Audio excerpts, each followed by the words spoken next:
Okay, thank you. We're now resuming at agenda item 6, members, which is a briefing by the British Deaf Association on the Sign Language Bill.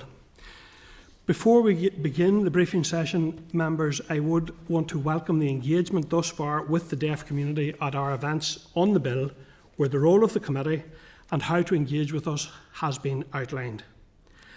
I would take this opportunity to highlight that the last of these sessions takes place tomorrow, Friday, at 11 a.m. in Banbridge Leisure Centre, and I would encourage attendance from as many committee members and members of the public as possible.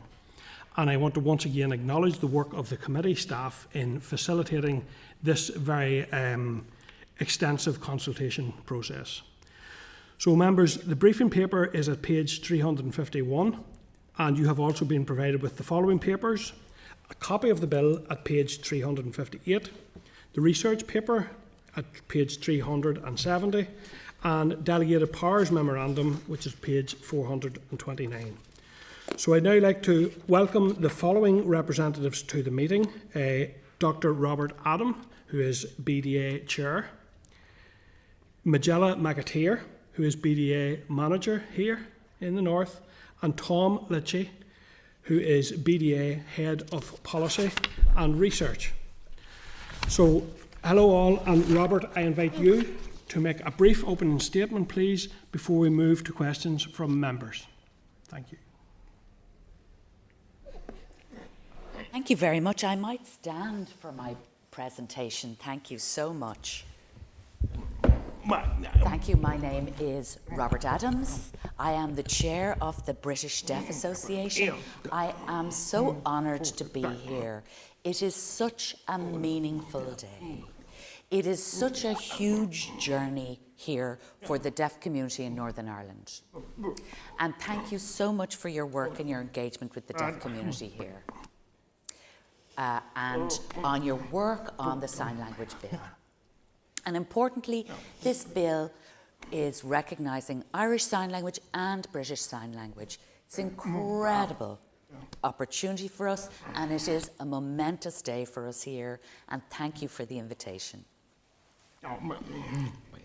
Now I'm going to switch over to use British Sign Language. I do want to introduce my colleagues. I have Majella McAteer here to my left. Majella has led all the work here in Northern Ireland.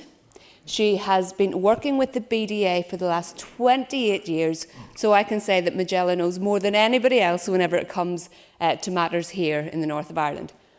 She understands all of the stresses, the celebrations, everything here about the deaf community in Northern Ireland. Like myself, Majella is bilingual. She uses both BSL and ISL, and today I think she's going to use BSL. This is also Tom Litchie, and he is our policy and research lead. He is the head of policy and research in the BDA. Now, Tom does all the heavy thinking, looks at all those complex issues that we face, and he helps us then, as the board and as a staff, to understand the landscape, to understand how policy changes can be made that improves the lives of deaf people, essentially in the real world. I want to share with you what it's like as a deaf person. There's two things that we have in common. One is that we use sign language. And sign languages, whichever sign language that is, are beautiful, expressive language that uses body language, facial expressions, and obviously hand movements as well. Sign languages are natural and indigenous languages from different countries throughout the world. And here we are very, very proud of our languages, both here in BSL and ISL. Now, we also face barriers and challenges day and daily. Not intentionally people being horrible or being difficult, but there are difficulties and challenges out there. I can't hear, so I can't hear my GP's advice. I can't go to my work and go to a staff meeting like anybody else can without accommodation. I can't phone my council and say that my bin wasn't collected this morning. And information that's on government websites isn't in my language.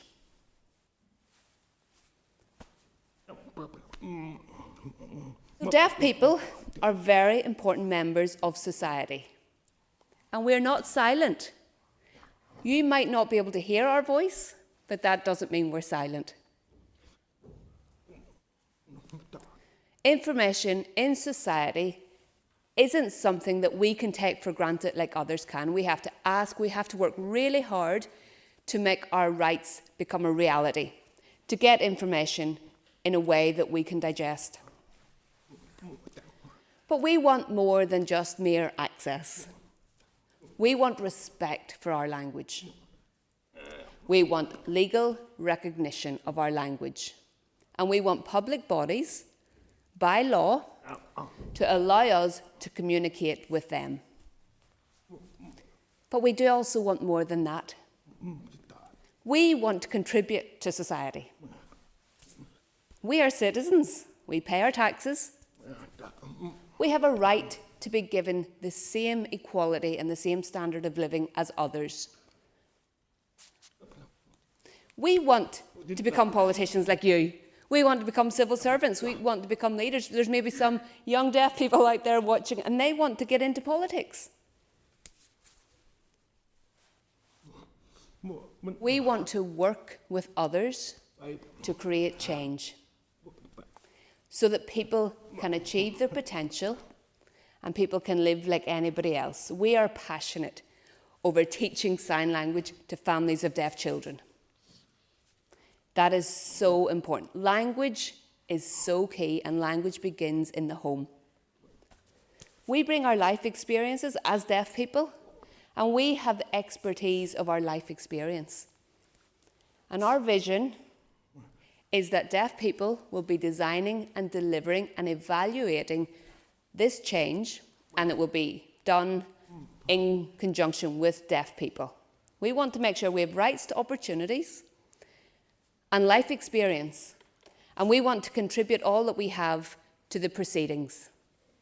Thank you for this opportunity to give this opening statement today. Thank you. Okay, so a couple of questions then from myself, and I'll go to members then, just to remind members that Hansard are in the chamber for this agenda item. So can I ask, are there any aspects of the Irish or the Scottish Sign Language Acts which you would like to see replicated in this bill?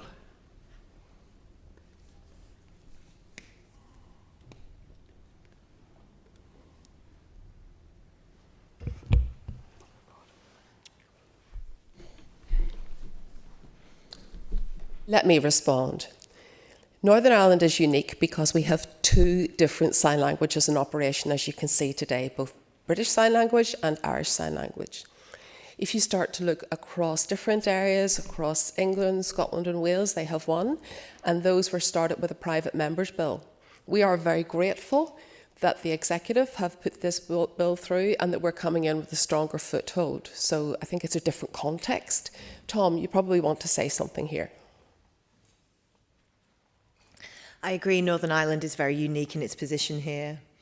It's an amazing opportunity for us to show respect and include both communities, so those using ISL and BSL respect both equally. I think here we need to show how people really are using 4 different languages. We've got English, Irish, ISL, BSL, and how they can cohesively work together to create a better future for all of the community.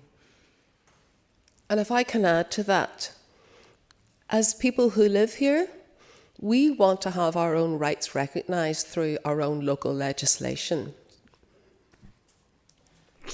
And I think that actually came across very strongly in the opening remarks, and I was reminded of the famous James Connolly saying, our demands most modest are, we only want the earth, and right, absolutely right you are, to have that respect and to have your language, and I agree in terms of their beauty, their expressiveness, and we're very lucky to have 2, not 1 but 2 here. So in your comments in relation to clause 2 of the bill, you state that building leadership capacity within the deaf community would lead more rapidly, effectively and cost efficiently to improved services and improved outcomes, and that the department should pick up this responsibility and set targets and timelines for progress. Do you feel this should be included within the bill itself, or is this an action that needs to happen after the bill is passed?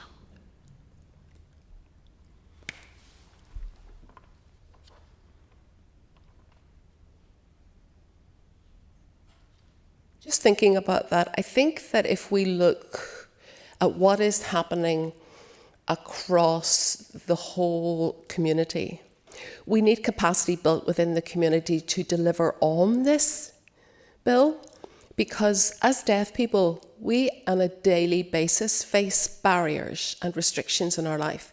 And we need to get some capacity building to ensure that people know how to create solutions and understand what those solutions would be.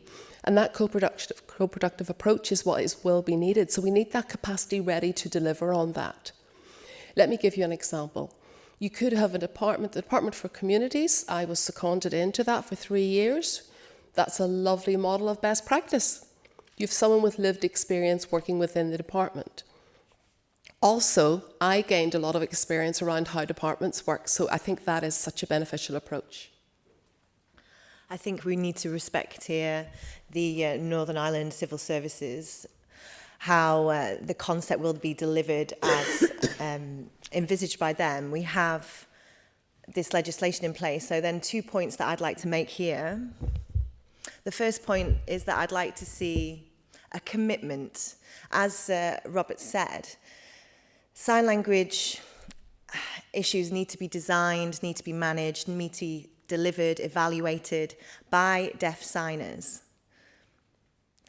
The second point I'd like to raise is we'd like to see a commitment to making this really happen, to have a timeline of maybe a 5 or 4 year period, a pathway to develop capacity in Northern Ireland with the deaf community. And sorry, a third point I'd like to raise, the UN Council on the Rights of Disabled People, within their article, if you look at section 4.3, it states that the national government should be closely collaborating with the representative organisation of the disabled people they're willing to serve. The recent UN Committee on Disabled People made an announcement to clarify the definition of the word representative. They said, the representative organisation means the organisation with members who are majority disabled, staff members of all levels majority disabled, and board members who are majority disabled. So in our case, that means deaf signers, the majority being deaf signers. And of course, one national UK-wide organisation representing disabled people would match this criteria. And in Northern Ireland, this doesn't have to be the BDA. There are other organisations that match the same criteria successfully. But at the end of the day, we need to respect these criteria, and I'd really like to show the involvement of this specific definition within any agreement made. And as a follow-up point, just recently there was a briefing from the Department for Communities on the 11th of April, I believe. And in there it's talked about the Sign Language Partnership Group, which is a really fantastic resource because it does have not only deaf people on that, but representatives from a range of government departments sitting in that group. And their task is to review this and to actually increase their membership and to include more deaf people in that to ensure that we go through smoothly and effectively this whole pathway and journey towards getting the necessary legislation in place. Yourselves are an example of creating legislation. So in the past, people had good heart and good intention, but they didn't achieve their means. Around 15 years ago, UK Parliament passed legislation to support the development of a telephone relay service. So a system to support deaf people to make phone calls. At that time, it was called Type Talk. So that was created through a parliamentary act.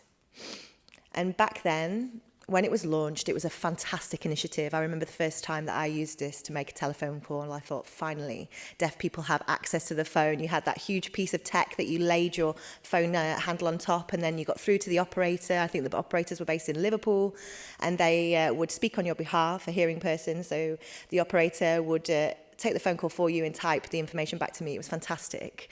I loved it. And then years later, as technology was improving and evolving, we had the internet come along, and mobile phones were dispersed, and Type Talk was actually incompatible with mobile phones. It was fixed telephony due to the Act. The rules were completely set in stone. Those people managing the delivery of these telephony services and evaluated them were all hearing. They didn't use sign language. They didn't rely on the service that they were evaluating. Therefore, their motivations were different with regard to evolution and technological changes. So for that reason, the whole system became an issue. So if you put down the concept of deaf leadership within your planning, deaf management, it means that with technological and societal changes, deliveries can evolve alongside them more quickly, more cost effectively. Thank you. And the final one from me then, before I go to members' questions, is around Clause 5. And you have stated that there needs to be greater clarity around the definition of at least one person or group appearing to the department to be acting on behalf of the deaf community. As you point out, this could be open to interpretation. Do you feel that one group is framed as too few? And if so, what would be a better number? Or indeed, how do you think that should be defined or framed to be effective? Are you happy for me to respond to that one? What I would say is one person may only give you one perspective. This is complicated how it gets translated into real life, isn't it?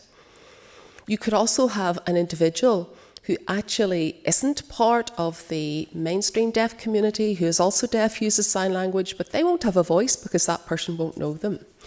And so we need to be open to having adaptations depending on the experiences of a whole range of people out there across the whole of the deaf community. And we need to be able to be representative of the whole community. So I think this is a difficult one to negotiate, but there needs to be some clarity so that there's representation for everyone. And I think everyone needs to have a voice. Every deaf individual needs to have a voice somehow. We need some kind of mechanism. If somebody, for example, in their local area wants access to a museum, not everybody would know about that. So how do we clarify this? How do we get the mechanisms in place? I just want to ensure my answer matches your question. Could you repeat the question for me, please? So the framing of at least of one person, at least one person or group appearing to the department to be acting on behalf of the deaf community, do you feel that's appropriate in terms of this legislation, or should that be framed differently to ensure appropriate feedback? Thank you. I'd like to refer back to my previous point about the UN CRPD, so the criteria within as to how to define a representative organisation. I'm sure, do you want me to, I can repeat my previous point, or is it worthwhile doing so? No, we have that point. Yes, we have that. Okay, thank you. Before I just leave, Tom, if I could just clarify in your other point that you made previously around the technology. So we're arguably currently in the wave of a new series of developments around AI, moving, as part of internet, but also beyond it in some ways. Is that something that needs to be future-proofed? And do you think within this bill that there is sufficient space to move with those developments?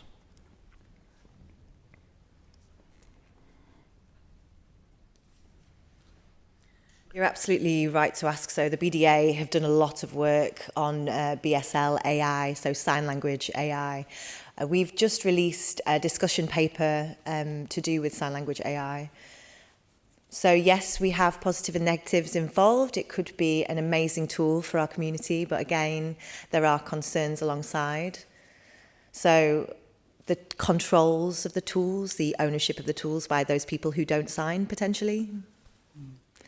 So with the legislation, I don't think it doesn't need to specifically talk about technology, but the point about the criteria of deaf leadership within this, if you insert that, I'm confident we'd be able to support the deaf community in Northern Ireland to take that ownership, that management, that incorporation of technology into our daily lives, into the future. Can I also respond, please? I want to add to that. At the moment, I mean, what I think is those people who are working with AI, there's no real AI technology that's safe that we have at the moment. So when it comes to government departments, some people think this is a great option, it's going to be quite cost effective, but I would say there's no safety in this area of technology at the moment. And you will only find that out if you speak to the right people, and those people are going to be deaf people who will be able to evaluate it. And sometimes people think it's cost effective, but whenever it comes to language, whenever it comes to access, we need quality. But those questions can always be answered in consultation with the whole deaf community, the deaf community as a whole. Yes, and I just want to add to that as well. If there are companies that are producing AI type language models, I was at a disability action meeting just a few weeks ago about AI. There was quite a lot of discussion there. And really it's looking at the companies. Those companies who are creating this technology need to have an ethical framework. And part of the ethics come from making sure deaf sign language users are involved to make sure that what is being produced is correct. Now, we're a little bit down the line at the moment, but AI is happening very, very quickly. There's a lot of developments, but we know exactly that it needs to be monitored. It's a long way off yet being adequate, so it does need to be very much in collaboration with the deaf community. Yes, I support Majella's point as raised. So the deaf community, we have an interesting relationship with technology. So on one hand, we have a history of technology being forced upon us, run by non-sign language peoples. The concept of how deaf people should behave using technology that's forced upon us. And then on the other hand, we have the deaf community. There was some research about how quick we are to adopt new technology, to adopt things like subtitles, like type talk, like the texting mechanisms within mobile phones. The deaf community love to embrace new technology when it's under our control, when it matches what we need. Thank you. So I'm now going to go to members of the committee, and I'm starting with Kelly and then coming to Morris. Kelly, go ahead, please. Thank you. Thank you for coming to committee today. I was very interested when you said you want your rights to become a reality. So my question then is about clause 3 of the bill. How do you feel about the inclusion that affordability is one of the deciding factors whether or not sign language would be used, and should that be removed?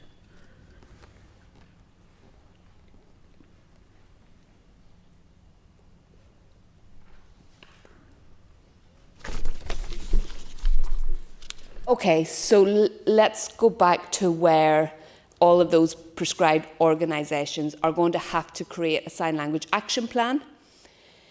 And it's important in that to include deaf people in those discussions and those agreements. So that's where it is, so that they're not going to be making any decisions without input. So therefore, we'll be looking at priorities, what is needed, we'll be looking at tangible timelines, we'll be looking at how deaf people can monitor those action plans, and we will hope that that will become a regular thing. What do you think? Yes, Majella raises an important point here. So the priority should be consultation with the deaf community as to what priorities we should be focusing on. So at that point, it could be the total expenditure of the Northern Ireland Government, of local councils on sign language access. What is the current total expenditure? With the discussion with the communities and deaf leaders, to look at the money to see if that could be spent in the best way, or are there more effective, cost-effective measures that are more suited to our needs. We don't want other people deciding what we need. And to add to that, on an everyday basis, if a deaf person goes, for example, to the dentist, or if they have access needs in a care home or in their place of employment, they will need access. And to say that it's not affordable, we don't have enough money, that doesn't wash with the deaf community. It just doesn't. We have rights, and we have rights to access, and they should be seen. Thank you for that. I share a concern that on the face of the bill, it gives organisations the opportunity to consider affordability before co-production. I don't understand if we are asking for action plans to be produced. Those action plans will include resourcing, which is the financing of communications. So I don't actually see the value of clause 3. You had talked as well there about the public services. Some of those public services are delivered by private companies. The list of potential public bodies will therefore not include private companies. Have you any suggestions how we could improve to ensure that communication is delivered?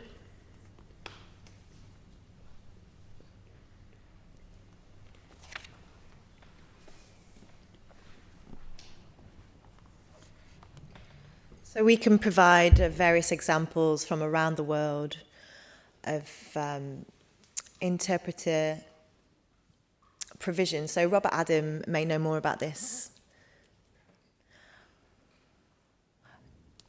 In Scandinavia, thank you, they have a specific number of hours for interpreting every year. So a deaf person can go use some of their hourly allowance for anything they please. In Australia, they have a different system supporting the deaf community to have involvement, for example, in local sports clubs, or they can have interpreter provision for a school appointment for their child, or maybe for a job interview. There are many different examples around the world of interpreter provision. We've had discussions as to what specifically would match the needs of the Northern Ireland and deaf services. That would need to be further explored. I do want to respond to your point. If a public body then commissions a private company to carry out a service, obviously then what we will see is the public body really has that responsibility still. The responsibility lies with them to make sure that the service they're commissioning is accessible, whether that private company can or cannot afford it. Surely we expect then that the public body would still have that ownership of responsibility to provide access. It might therefore be worthwhile on the face of the legislation, as well as public bodies, it is any organisation that is delivering services for that public body to be included. Yeah. Okay. The last question. Absolutely, just to agree with that, yes. The last question I have. Part of the bill talks about provision of support for deaf children's family and carers and guardians, but it's completely silent on deaf schools.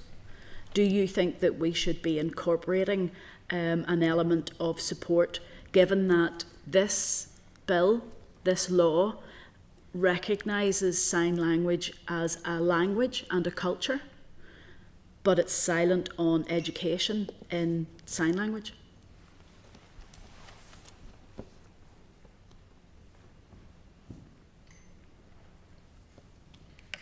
So I am wary of specifically deaf schools because we are looking towards here a disability framework, and this is a language bill.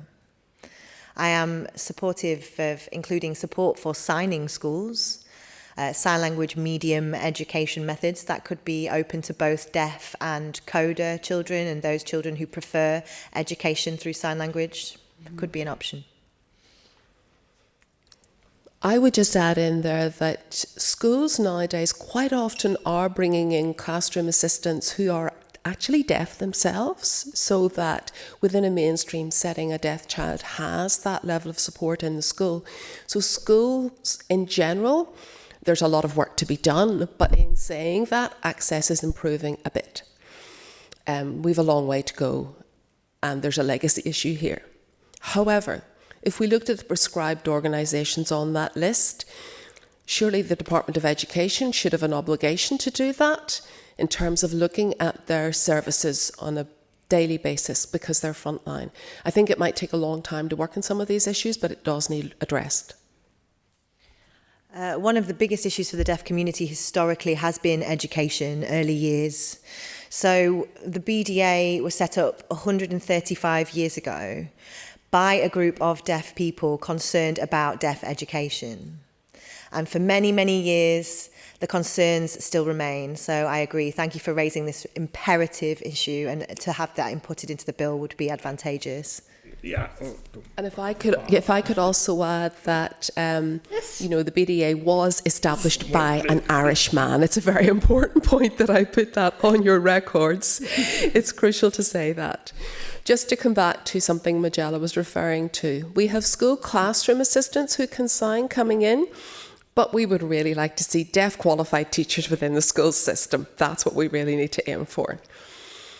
And if we're looking at a legislation and what's going to happen within that, spoken languages, if you're looking at legislation, there's vitality of the language and promotion of the language so that the language community itself can thrive, and therefore it becomes a subject that people want to learn. So it's the vitality of the language itself.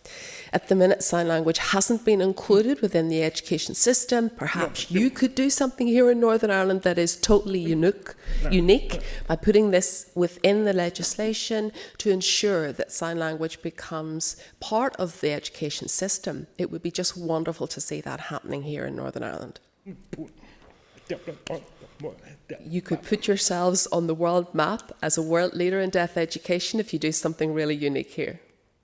Chair, just to follow up on Robert's comment, you mentioned the word promote. The Act, or the bill as it currently stands, does not define how it will be promoted. It says what it could do, but it doesn't define what that promote means. Would you like us to define that in legislation?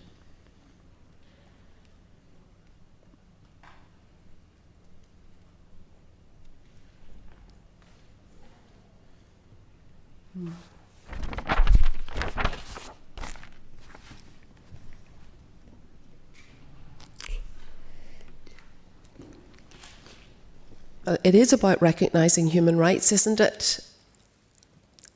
Because language is a part of human rights, about respecting our language, that it is the language that we use every day. This is not about tokenism, it's about accepting this is our life. If there are no interpreters, we couldn't communicate with each other here today. There would be no opportunity. Because there are interpreters in the room today, we have the opportunity to all communicate with each other. Within the deaf community, we talk to each other all the time in sign language. We chat day and daily with each other, and we want our human rights to be respected and acknowledged. And if you look at what's going on in other countries where they've got an act, there's choices, and we want choices. And we want to have that on the basis of sign language. We live in a visual world, and we want to have that recognised and acknowledged.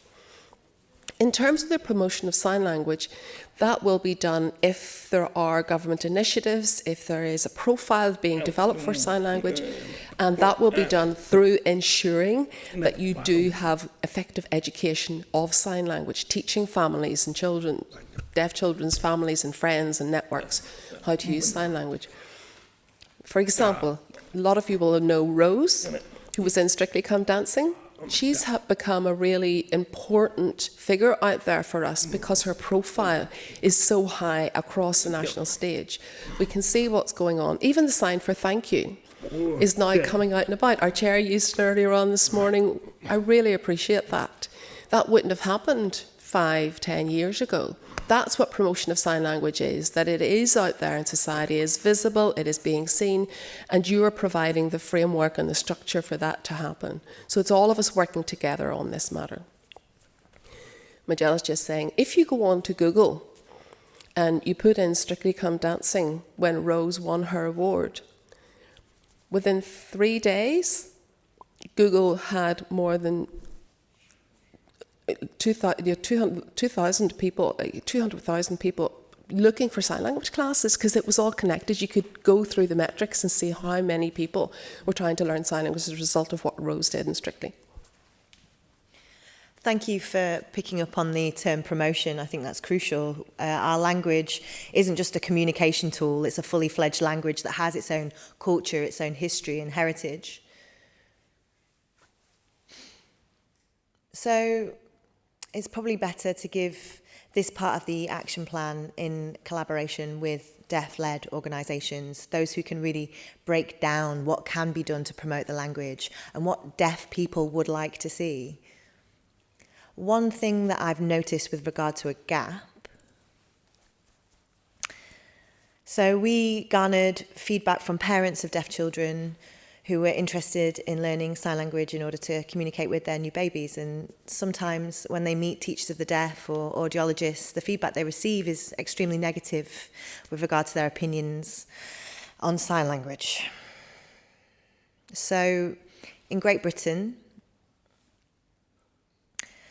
it's a potential breach of the Equality Act 2010.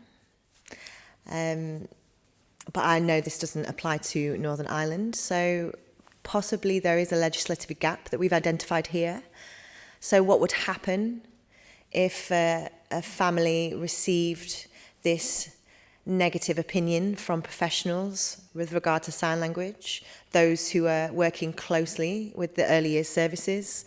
What are the possible implications and what can we do to improve these sorts of situations?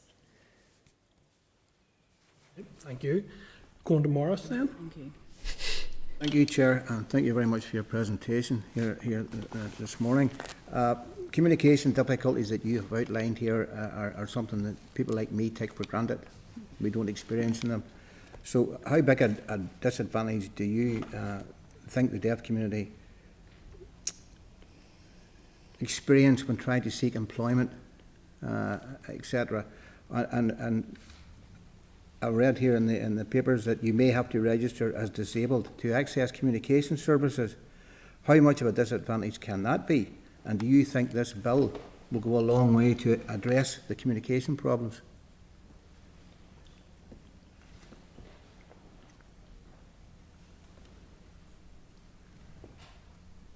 Within Northern Ireland, I can absolutely 100% state that we are massively disadvantaged compared to the wider society.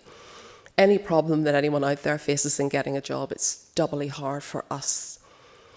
Our educational struggles mean that we come in with a lower level of qualifications, and then the communication issue is an automatic thing that employers just reject. They don't want to know. And therefore, what we are facing now is that deaf people going into employment, they do have to notify that they're deaf, and then automatically they can go through an access to work claim. And that does mean that they can go through an assessment, and then that will be, some people are aware of that, but there are other employers who, the amount of access work that you get really depends where you work. For some charities, you'll get it automatically. For some large-scale employers, they expect the employers to contribute to that. So I have an access to work support, and that gives me 16 hours per week of interpreter support for meetings and the whole range of other tasks that an interpreter can do with me. Anything to add to that, Tom? So deaf people certainly experience many barriers in their jobs and their careers, and it's to do with the system itself. So obtaining the qualifications, being able to access informal networking, taking on voluntary opportunities and apprenticeships can be extremely difficult for us. The national model, having one deaf person within a non-signing work placement, again creates other issues with regard to microaggressions within the workplace. So if you bring in an interpreter to the workplace, that's fine. They've got formal working hours, but then during lunch break, during afternoon and morning breaks, they're missing out on information. And obviously for this interpreter to work these long hours can be quite draining. So I would say it's imperative for signers to work together in the same workplace. I'm not saying deaf people only, I'm saying hearing people as well. A signing environment that where we share the same language and we can support each other within the professional workplace. Also, to respond to that, it is especially difficult for deaf people who are not in high professional jobs. I don't know a better way to word that, but if a person works maybe in manual labour, factory work, a shop, they will never get access to work.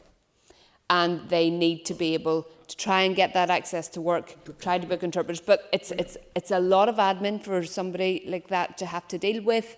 if they even get access to work in the first place. Like Tom is saying there, all of that incidental conversation, chit-chat, which is so important, that isn't there. Maybe health and safety information. A lot of really key information isn't being picked up because deaf people are in the workplace very much limited by their access to work, and therefore, as a result of that, they're missing out on a lot. There's people who work in Amazon, in the gig economy. There's a lot of people who feel very much those challenges and those difficulties in the workplace. It is a massive problem for us. I find this, Robert rightly, mentioned, with regard to deaf people's careers. So to even obtain a job, to be able to have the skills in order for them to operate within the workplace, to get their first promotion, especially high-level jobs, there are definitely huge barriers there. Chair, I find this an absolutely fascinating presentation, perhaps one of the most enjoyable ones that I have witnessed on this committee. I'm a firm believer that success only comes when you bring people with you. If you do things to people or do things for people, it seldom garners support or success. Therefore, it's important that sign language users are engaged and included on any aspect, should that be legislation or technology advances, and I encourage you to keep being engaged. One final question, Chair. I would be keen to see sign language taught at school to everyone, and especially primary schools, because children have the ability to learn quicker and be more acceptable to new things than we adults. So can I ask you, what are your thoughts on sign language being taught as part of the curriculum to all children, irrespective of whether they're a sign language user or not? If I could respond, that's a very interesting topical question. I work in Heriot Watt University in Edinburgh. I train interpreters, I teach deaf studies, and I do a lot of research as well. And that is a question I will ask students. I will say to my interpreting students, why did you get into sign language and why do you want to be an interpreter? And they say, well, maybe I went to school with a deaf person, I learned some sign language when I was at school. So there you can see that embedding that with school children, embedding the language, the experiences, does have lasting effects, and it can then contribute to the deaf and the interpreting economy, and obviously then wider society.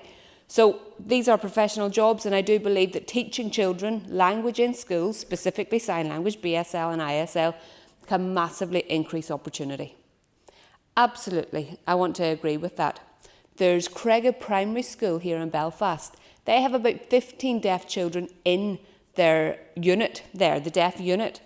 And the headmaster is extremely committed and brings a tutor into the school 1 or 2 days a week to teach the hearing students sign language, which makes the whole environment inclusive, means those deaf and hearing children can communicate at ease. And that's a fantastic model, I do believe, because deaf children feel respected, they feel empowered, and then we're looking at increasing interpreter capacity in the future. Recently, we've been looking at the GCSE BSL in England, and what we hope is to see that, and then that will roll over to here as well. There are plans in the pipeline, we just need to make sure they happen.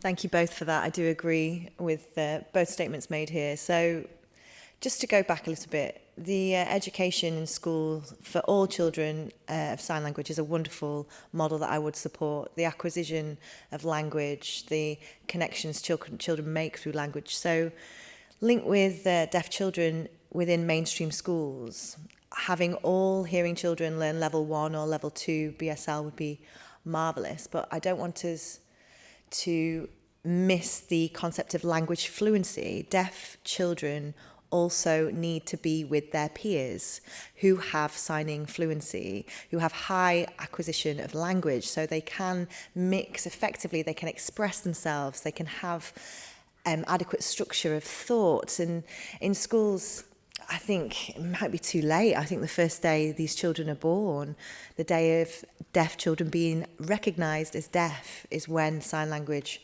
should be provided. Within the NHS, they are rolling out more and more genetic testing, more and more diagnostic technologies.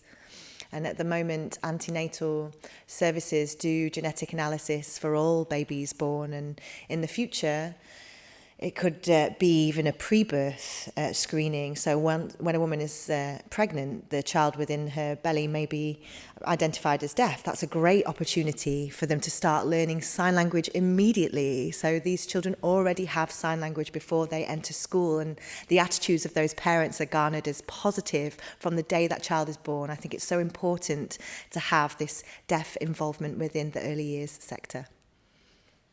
Chair. Thank you. And so I'm going to come now to our Deputy Chair, Nicola Brogan. I also, Melissa, just let you know, we do have your indication. You'll be after Nicola, and then I'm coming to Brian. So just ask members to, and it is absolutely a brilliant session, but we are, as ever, under pressure of time. So we've just asked members to take that into account, please, as well. Thank you, Chair, and thank you for attending here this afternoon. And this morning, I must agree with Morris. I think this has been a really excellent briefing, and I think we've all learned a lot, and I think we've got a good understanding, or better understanding of the challenges that the deaf community face, but also the opportunities that are there. And I do hope, Robert, as you said in your opening remarks, that young people from the deaf community are watching on and do feel inspired by you. And I hope that the sign language bill, and the fact that we're talking about the bill and the challenges that face the deaf community, remove some of the barriers for the deaf community, because you certainly deserve it. Robert, you also made reference in your opening remarks about the fact that any of these changes, this law and changes to policy, and that must be made in conjunction with the deaf community. So I just wonder, do you feel so far that you yourself and your voice has been heard, and the voice of the British Deaf Association, in regards to this sign language bill?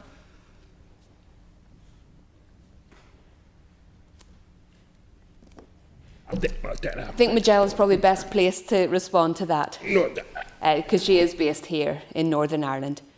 We had the framework, this is separate to this, but that started back in 2004. It was whenever sign language was officially recognised. But obviously at that point, it was just recognition. And we wanted more than just a mere recognition that our language exists, essentially. Deaf Answers was then commissioned to create a roadmap to find evidence and feedback from the deaf community, from professionals, from a number of people, to see what we wanted set up. And that's where the idea of sign language legislation came up. Obviously, Scotland and England have their legislation, south of Ireland, but we haven't had ours. Which is why now, in 2016, we went out to consultation. At that consultation, a lot of people were involved, and that was the first time ever where Facebook was used, and the BDA in conjunction did that with DFC. What was Decal then, I think? But anyway, Decal. And we created, we had 360 videos from the deaf community who told us what they wanted. And that's very strong evidence. And that journey has been ongoing. The Sign Language Partnership Group is also there. Now, we understand that with different reasons that this has stalled along the way in the last 10 years. But now we're seeing it moving, and it's great to be here in this position. That's really good, and I'm glad then that you feel that you have been able to be part of the production of this here in that case, even though it has taken some time. At least we're on the right tracks now. In regards to the bill, I just want to ask about clause 5. I know we've talked again about the consultation part and about the department liaising with other groups, but there's another part in clause 5 that mentions the department and prescribed organisations to have regard to the guidance when providing information and services. Do you think that have regard is strong enough, or should departments and prescribed organisations be compelled to follow the guidance essentially?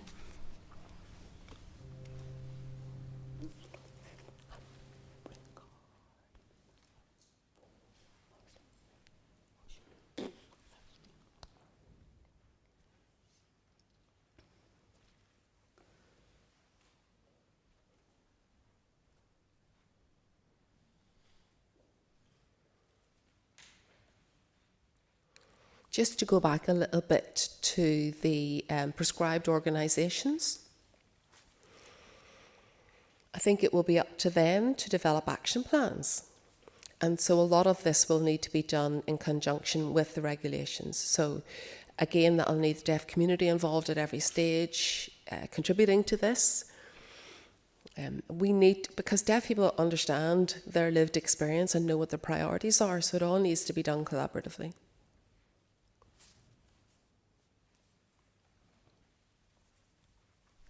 So I would agree with your point raised here. So the word regards potentially is not strong enough. I'm not standing to guess which strong word should be used. I respect your experience, and I respect the advice from civil servants with regard to any matters such as this. But the history of governments across the UK consulting, getting feedback, and then ignoring it becoming a tokenistic exercise has happened. So I understand the concerns you've raised there. I would agree with that. And I think it's something we need to be mindful of and careful of. But I do want to thank you again for attending here today. I think it's been really, really worthwhile and very powerful. So thank you. Thank you, Chair. Thank you, Deputy Chair. And Melissa, we're coming to Melissa, who is on Zoom with us today. Go ahead, Melissa, please. Thank you. Báilte Rómhalig, you're all very welcome here today. It's Jas Bula Lubsha Arish. It's nice meeting with you again. Agus Gahaira the Michelle or Magella. Well, Michelata Strabane. I met with you in Strabane, Magella, when you were there with the consultation that we had. We did indeed meet. It's nice to see you again. Yeah. And that it's ironic, that given the amount of discussion that we have in relation to language and its culture and the importance of its visibility, that it is in this bill that in many ways that we highlight the importance of language, and that it isn't a threat to anyone, but it enriches us all when we can communicate with each other. And I would hope that in this bill, and yet and all, I'm not convinced that it will, but I'd hope that in this bill that it will create an environment that will allow, in particular, those who don't have sign language or don't depend on sign language, that they will embrace it and that there'll be a greater understanding throughout the wider population. And in fact, the recommendation that Morris made there, I thought that was excellent as well, that it should be included in the curriculum within schools and so on.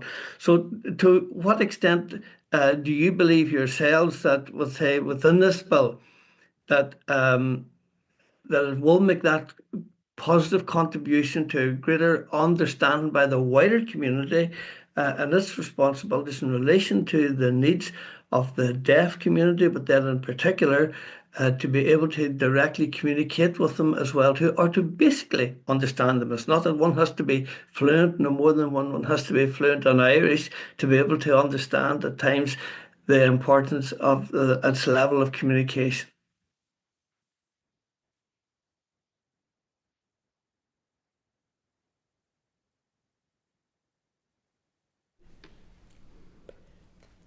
Well, I think in terms of best practice guidelines, we need to look at what's happening across all the public bodies. And of course, there will be strategy involved in all this in terms of how this will be launched, the commitments that will be there, how to ensure that the presence of the bill is across. I believe once it actually goes live, you'll be surprised on the day to see what happens. There will be a crowd of deaf people outside on the hill cheering. There will be a lot of people. This will be very visible. It'll be a massive event for us to celebrate, to feel that we've actually achieved something in Northern Ireland. I think we're coming back to this word we've discussed already. It's about promotion. Promoting through action plans, promoting through teaching sign language in schools, promoting through ensuring that deaf children and their families and support networks have that, promoting through ensure that the media incorporate BSL and ISL, Magella's saying, and things like Strictly Come Dancing showing what a profile can do, and perhaps including more deaf people in these competitions in the future would be a good idea. Yeah, just to add the point with regard to engagement linked to your previous questions.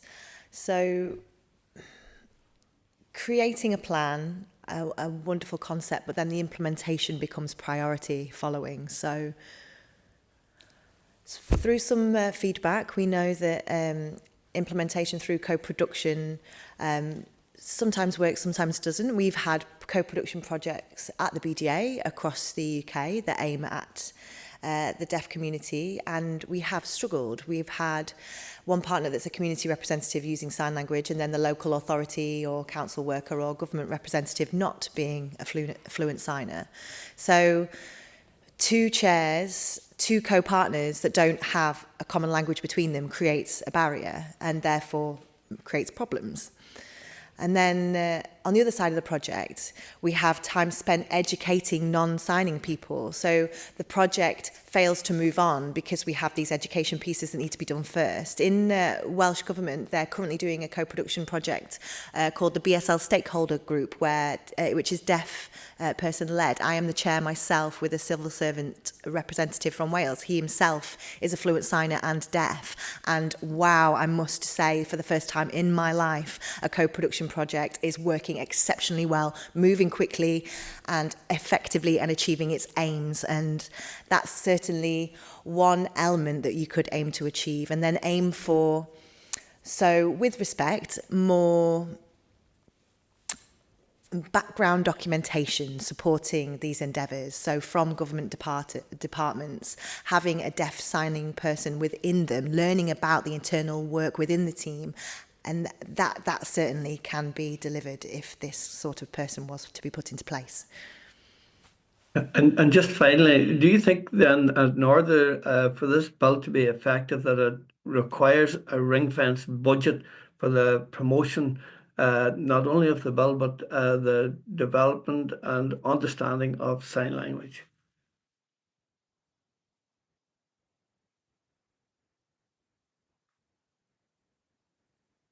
Majella said, I don't know how your government budgets work, but we certainly welcome the opportunity to have the deaf community, deaf professionals have more involvement in the economic process. So making spending decisions, having assessments of the best and most effective use of money. Yes, I think a framework upon this would be fantastic. Majella's saying, to be honest, there needs to be an investment in, as we've talked about, deaf leadership. That capacity building will require funding, and there are many developments. So family signing at home in Northern Ireland has been one of the best projects ever. It's been running for over 10 years now, and that includes, you can have accredited routes for parents of deaf children from level 1 up to level 6, that they are learning sign language. That's being delivered by another organisation. BDA are delivering this 10 to 20 week programme. This is sign language in the family environment, in their own home. We had a deaf child recently was being taxied to school, and they brought the taxi driver into the family at home sign language session so the taxi driver could communicate with the deaf child. This is an investment that works. That's realistic. Rob's just saying, life isn't free. When you're going to develop these things, then you've got to put aside money to pay for them. And Majella's saying, I think we've really potential to be world leaders here if we can invest this, put the right kind of investment in place.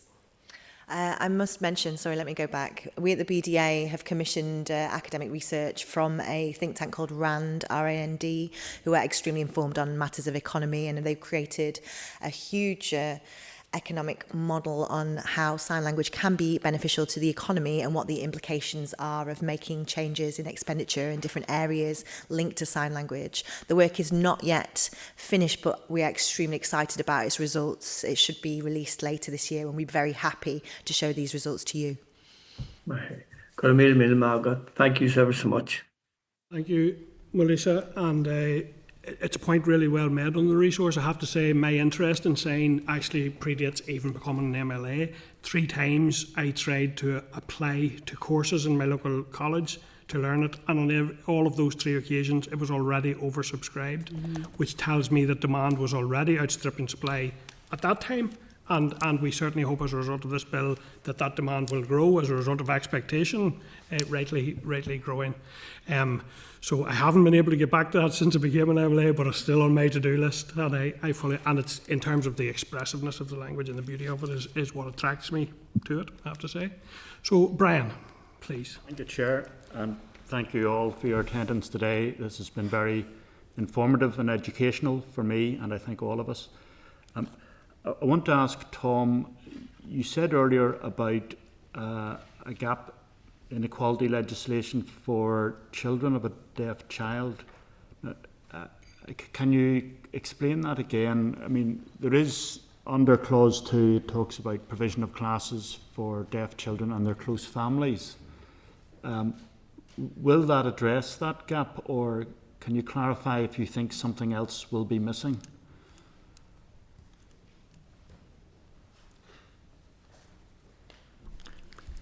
Yes, I was referring to the Equality Act 2010. There's a section called additional public sector responsibilities. So part of it talks about encouraging the understanding between disabled and non-disabled peoples. So if a professional working in the local authority or within NHS services, within their professional capacity, says critical statements about sign language. So, for example, parents have been told that, oh, the doctor said if your child learns sign language, it will never learn to speak, which in itself is completely incorrect. From research, we know this simply isn't true. Absolutely. Can I add to this, actually, in this a bit the background? Most children who are diagnosed deaf are in a medical setting. Generally here, it'll be the NHS or a local health centre. But it is a medical setting. As a result, people will come at this through a medical lens. They will probably say, "We're so sorry, your child is deaf." And those comments really give an idea of a misconception of that deaf child in the future. And that's where we don't have that legislation. Here, within the Equality Act, that is something that you cannot say. You cannot say basically mythical information that if your child learns to sign, they won't learn to speak, because that is incorrect. So that is where that safeguards that sort of narrative. So there's two elements here of misconception. So the criticism of sign language generally, parents now raise complaints due to the Equality Act over discrimination against sign language. And also hearing and deaf segregation. And another issue, which isn't really linked to the Equality Act, but we have a lot of new research emerging showing that deaf babies who learn sign language early, actually this supports their speech skills later. Therefore, there is no reason to exclude sign language from their initial language development. This fear over speech, actually, it's the opposite. Sign language supports speech. There's a myriad of evidence backing this up. Okay. So I think you're saying that there should not be any suggestion or recommendation against the learning of sign language. Is that right? Yes, thank you. Taking me back to my initial point, I apologise for going off a little bit there. Yes. So it's about the embedded criticism of sign language. So how do we protect our language? How do we protect our deaf people and deaf children? How do we protect our hearing parents from these attitudes, these negative attitudes towards deafness and sign language? And I think the public generally are very positive. So if we look at those staff working in the NHS and in early years, they're really positive people, but actual frontline lived experience of parents, those trying to learn, those trying to understand what's the best option for their deaf baby, I think we know from their direct voices there are implicit issues here. So it doesn't seem that the legislation covers these inherent issues within the early diagnosis of deaf children. Yes, and it really comes down to informed choice. Sign language should be one of those choices that parents are given when their baby is diagnosed as deaf. That should be information that is provided at the point of diagnosis. Within the framework, and hopefully within our legislation, then there will be an early years pathway that is developed after the legislation. So there will be the hope that that will be included there. One way of potentially revising this element could be to add a line to say, those professionals working within government and local authorities have accountability to be fair, to be supportive of all languages. And just, I suppose, to summarise, I have met so many deaf people who said, oh, I wish I'd learnt sign language when I was smaller. I wish my parents knew sign language. The problem was they never met a person that was fortunate enough to give them that opportunity. So that's really a summary of that. So we call this language deprivation. So for a hearing child, language deprivation is exceptionally rare. It almost never happens, but for a deaf child, it's extremely common. Language deprivation is real. And this is due to the systemic focus on the teaching of spoken language and withholding sign language until the child then fails to speak, and then offering it as a last-minute addition. But it's the consequences of accepting failure to give sign language to these deaf children. You don't want these parents to feel that they failed. They're only human. It's the wrong sort of intention. It shouldn't be like that. All deaf children should be able to be given all tools of language, to be able to read, to be able to write, to be able to speak, to be able to sign. Give deaf children everything. Thank you. I have one other question, Madam Chair. In clause 5.3, it says when the department is issuing guidance, this was referred to earlier, the department must consult with each of the prescribed organisations, but only be at least one person or one group appearing to the department to be acting on behalf of the deaf community. This seems poor wording. Can you tell us about how the deaf community is organised in Northern Ireland? Should prescribed groups will be listed? Should deaf community groups be listed there? Or is it a complicated picture, or is there a fairly representative structure? Is it yourself? Is it BDA? Or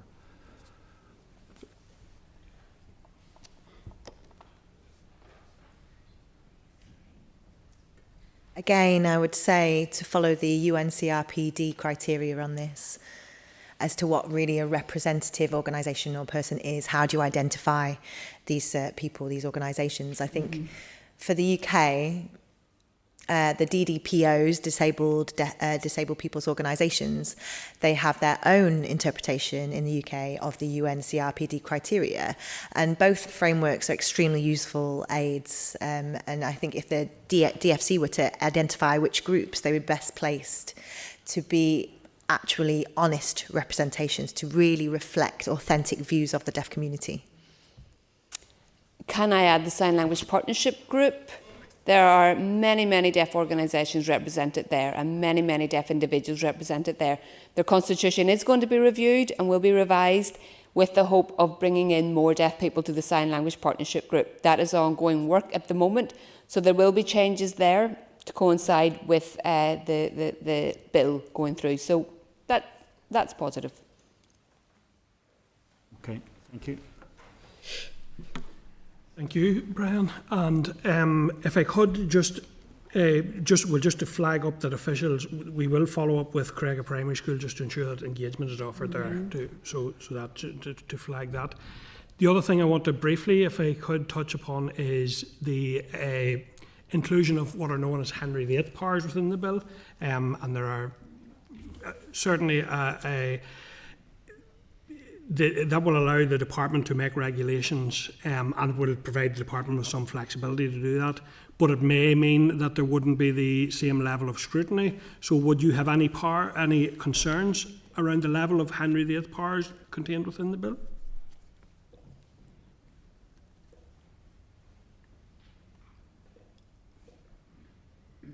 I can understand that there are concerns around this. However, I would say the Department for Communities are very well known within Northern Ireland to the local deaf community. I think if you look at the rest of the UK and the government structures there, they have sat with, normally it has been under departments like Department for Work and Pensions, who are very remote. This has been under Department for Culture and Arts and Leisure. The fact that they are in that structure alongside other languages means that there are experts there who have been working with the deaf community for over 20 years, who are taking that responsibility on. There are officials who've been working since 2004 looking at these issues and addressing these issues. Now, of course, we need to ensure that we have deaf people involved, actively involved throughout the process. But I think if we move on to another government department taking this on, we'd be starting to reinvent the wheel and starting from scratch, whereas they have a relationship with the deaf community and have had a leadership involvement with them. This legislation proposed in Northern Ireland is simply amazing. It's the first of its kind. And why do I say that? In Scotland, we have legislation through a private member's bill. And the same happened with UK legislation. That was through a private member's bill. And then the current Welsh proposal of legislation is also through a private member's bill. So a very similar process for all three. Here in Northern Ireland is completely different. This has full government backing and is unique in its way. This means we can't get everything right the first time. I don't know if you remember earlier I mentioned the example of Type Talk.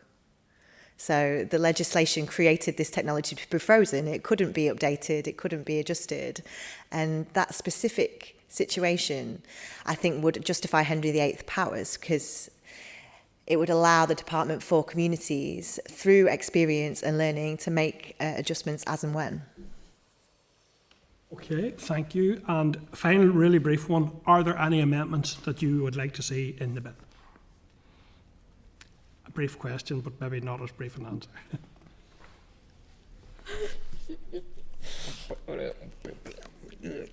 We would be delighted to see something about the education of deaf children to ensure that language acquisition is ensured for deaf children. That is what could really make the biggest impact on the deaf community in Northern Ireland and wider society in Northern Ireland for both BSL and ISL, is the acquisition of their language and ensuring that that happens effectively.